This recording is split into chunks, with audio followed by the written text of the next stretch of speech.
Please stop and watch this video. I'm going to be completely restarting my golf career, and how much money I have to spend entirely depends on you. But I'm not going to be needing to turn back time. I'm going to restart my golf career right now. This means I'm going to have to buy new clubs, new balls, new tees, new clothes, new shoes, new gloves, and find a golf club where I can play. But this is where you guys come in, because I'm going to be using a budget entirely composed of the money that this video makes. So stay tuned, because I'm going to be talking you through how many views I'm going to need to get a substantial amount of budget. But it's pretty simple.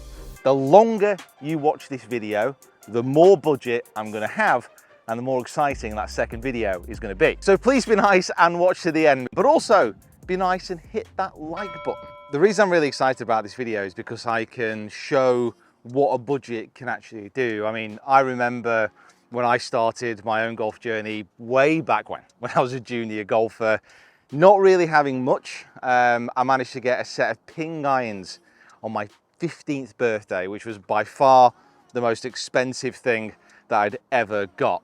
Thanks, Dad, I really appreciate it. But other than that, it was just what I could scrape together from comp winnings, what I could borrow, what I can beg, and absolutely not what I could steal, because I'm a good boy. I remember my ball of choice being the Top Flight XL 2000s. Wow, what a ball they were.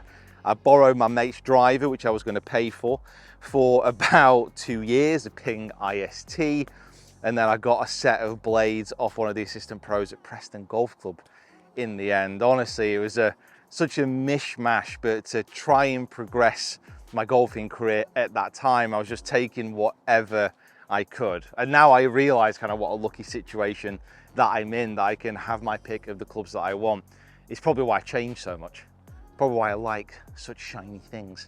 Out of this budget, I'm also hoping to find somewhere to play golf. Now, whether that be a club membership or whether that be green fees. I mean, I'm very fortunate. I'm attached here at Dundonald Links. This is one of the best courses in the country.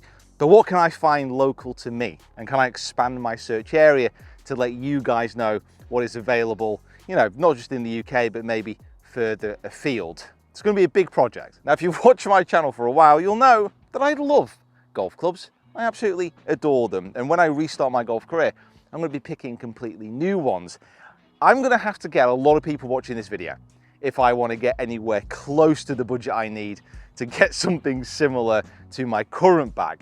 I mean, I've got the Stealth 2 from TaylorMade. I mean, this driver, it's actually been a little bit in and out this year so far, but recently, oh my God, I have been smashing the absolute living nuts out of it. And I have to say, it's suddenly becoming one of my favorite clubs.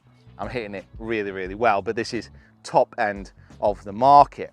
3-wood is very, very similar. I've got the G430 LST. Now, I'm pretty sure in saying that out of all the major manufacturers, this is the most expensive fairway wood on the market. I actually put it in the bag because of that, because I thought, well, you know what, let's really test it out. Let's see how good it is.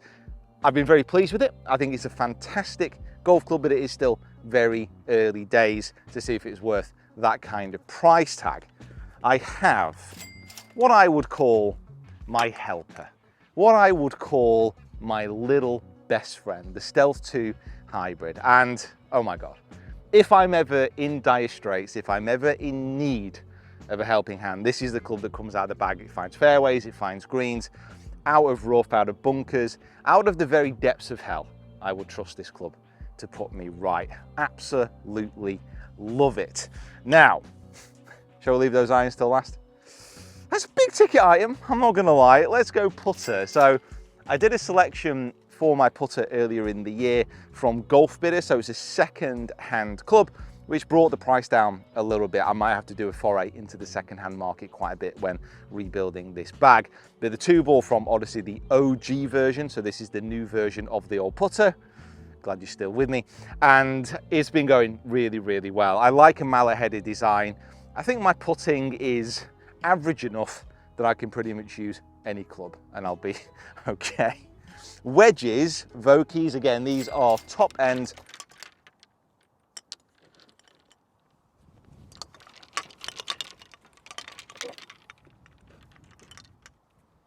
clubs, big grips and everything. We'll get onto that. Vokey SM9s, and I've got 3 of these wedges. When I did the wedge review and the Build My Bag series to see what was going to be going into play this year, these wedges all round just absolutely stunning. And the second-hand wedge market is an interesting one because the roughness of that face, the spin, whoa, that's going to be an interesting one. Irons. All right, let's do this. Now, I was fortunate enough to have a company called Dragon Golf visit me earlier this year and get me a custom set of Itabori irons. Now, these things are literally one of a kind. They are shaped in a way which I've never seen before. They feel fantastic. They are handcrafted in the furnaces of Japan, but they are also exceptionally expensive. I'm going to need about 1 million people to watch this video if I want to get anywhere near being able to afford a bag like this, but just look at them.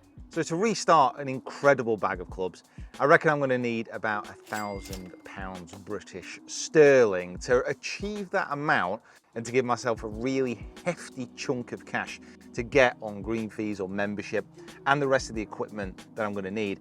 I reckon about 200,000 people are going to have to watch this video. Now, the way that I've come to that conclusion is just to have a look at a little bit of YouTube analytics. So this is the Swing Quest coaching channel. So this is our dedicated coaching channel here on YouTube. And it's going through a little bit of a restructure at the moment as we try new things. And what I'm also doing with that channel is also letting you guys know about the inner workings of a YouTube channel. If you are interested, make sure you subscribe and go check out some good coaching videos on there, if I say so myself. But what I want to do is I want to try and make this video over 8 minutes long because that allows me to put an ad break in the middle. More ad breaks equal more revenue. This is why you see a lot of videos on YouTube that are like 1.5 hours long, which, you know, the more people you get watching for longer, the more ad revenue you generate. So if I can get this over 8 minutes long, stick an ad break in the middle and get around 200,000 people watching, that is going to probably get us around $2,000. And that would just allow so much more room in the budget to relaunch a golf career. But it all depends on you guys, how many watch. I could have 3,000 to spend, I could have 500. And there are other options as well if I do get a low budget. Obviously, I've done charity shop challenges before, which you can check out here. And these videos about restarting golf careers with budgets, we've done the £500 challenge before with Golf Bidder, and there are lots of videos of this type. But I wanted to give you guys a direct input and actually see the conversion between watching kind of one of these videos and then reinvesting that in another idea. I'm quite excited to see how it all works.